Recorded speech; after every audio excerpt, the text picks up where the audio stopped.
ফরহাদ, এরই মধ্যে কিন্তু আমরা বেশ কিছু বিষয় জেনেছি, ইসি যেটা ব্রিফ করেছেন। নতুন আর কোনো তথ্য আপনার কাছে রয়েছে কিনা?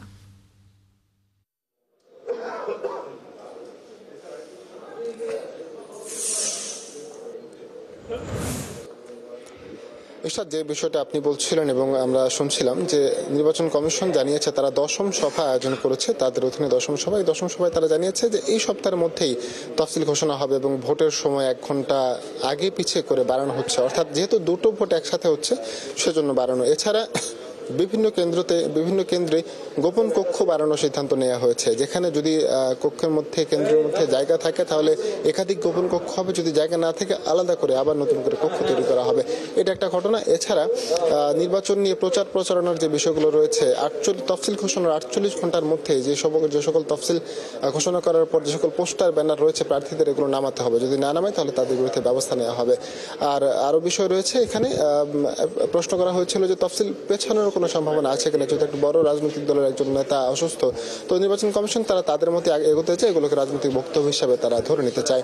নির্বাচনে উপদেষ্টারা অংশগ্রহণ করতে পারবে কিনা এমন প্রশ্ন ছিল, তো নির্বাচন কমিশন স্পষ্ট জানিয়ে দিয়েছে এমন সম্ভাবনা নেই বললেই চলে, তবে এটা আরো পরে জানা যাবে। নির্বাচন নিয়ে কোনো ধরনের শঙ্কা বা বিষয় আছে কিনা এই বিষয়ে তারা নাকচ করে দিয়েছেন। এছাড়া রাজনৈতিক দল যারা নিবন্ধিত রয়েছেন এবং যাদের কার্যক্রম নিষিদ্ধ নয়, তারা নির্বাচনে অংশ নিতে পারবেন, তাদের নির্বাচনে অংশ নিতে কোনো বাধা নেই। প্রচার প্রচারণা চলবে, তবে নির্বাচনী তফসিল ঘোষণার পর থেকে প্রত্যেকটি কেন্দ্রে 2 জন করে ম্যাজিস্ট্রেট নিয়োগ করা হবে আইন শৃঙ্খলা এবং নির্বাচন আচরণবিধি পর্যবেক্ষণের জন্য। নির্বাচনের আগের 5 দিন, আগে পরে মিলিয়ে 5 দিন, সেখানে আরো বাড়ানো হবে।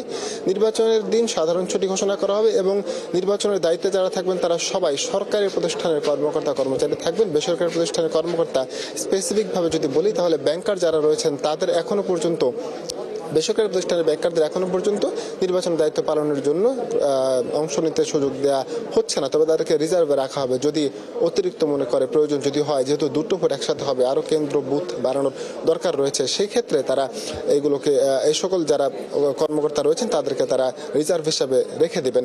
এছাড়া নির্বাচনের দিন যদি যে কোনো রকমের পরিস্থিতি বিবেচনায় তারা ব্যবস্থা নেবেন। আর একটা বড় বিষয়, এর আগে হুদা কমিশন যখন ছিল তারা দিনের ভোট রাতের একটা ঘটনা ছিল, নির্বাচনের আগের দিন রাতে ব্যালট পেপার পৌঁছে যেত কেন্দ্রে কেন্দ্রে, আর আওয়াল কমিশন এসে সেটাকে বন্ধ করে নির্বাচনের দিন সকালবেলা কেন্দ্রে কেন্দ্রে ব্যালট পেপার পৌঁছানোর ব্যবস্থা করেছিল। কিন্তু এই কমিশন আবারও সে আগের পথে হাঁটা শুরু করেছে, তারা নির্বাচনের আগের দিন রাতে ব্যালট পেপার প্রত্যেকটা কেন্দ্রে কেন্দ্রে পৌঁছানোর চিন্তা ভাবনা করছেন। এতে তারা মনে করছে, তারা বলছে যে তাদের নির্বাচন পরিচালনায় কোনো ধরনের সন্দেহ নেই, কোনো ধরনের ভয় ভীতি নেই, তারা সম্পূর্ণরূপে সুষ্ঠু অবাধ নিরপেক্ষ নির্বাচন করতে বদ্ধপরিকর। সেজন্য তারা নির্বাচনের আগের দিন রাতেই ব্যালট পেপারগুলো পৌঁছে দিতে চান কেন্দ্রে কেন্দ্রে, যে দুটো ব্যালট পেপার যেখানে থাকবে।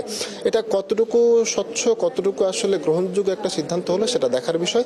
আরো অনেকগুলো বিষয় রয়েছে, যে বিষয়গুলোর মধ্যে যদি উল্লেখ করে বলতে চাই, নির্বাচনের দিন সাধারণ ছুটি ঘোষণা থাকবে। নির্বাচনের দিন মোটরসাইকেল, প্রাইভেট কার বা অন্যান্য হালকা যানবাহন যেগুলো 24 ঘন্টা নির্বাচন এলাকায় চলবে না, 72 ঘন্টা চলবে না ট্রাক ও ভারী যানবাহন, তবে জরুরি পরিষেবা আগের মতোই চলাচল করবে। তো এই বিষয়গুলো নিয়ে আলোচনা হয়েছে। পোস্টাল ব্যালটের বিষয়ে আলোচনা হয়েছে। মঙ্গলবার থেকে পোস্টাল ব্যালট দেশের বাইরে পাঠানো শুরু হবে। যারা নিবন্ধন করেছেন এর মধ্যে 2.5 লাখের কাছাকাছি নিবন্ধন করে ফেলেছে বিভিন্ন দেশ থেকে। আর দেশের ভেতর যারা রয়েছেন সরকারি কর্মকর্তা কর্মচারী এবং যে সকল তিন ক্যাটাগরির যে সকল ভোটার যারা রয়েছেন, যারা বিভিন্ন জায়গায় দায়িত্ব পালনে থাকবেন, তাদের জন্য পাঠানোর কার্যক্রম শুরু হবে।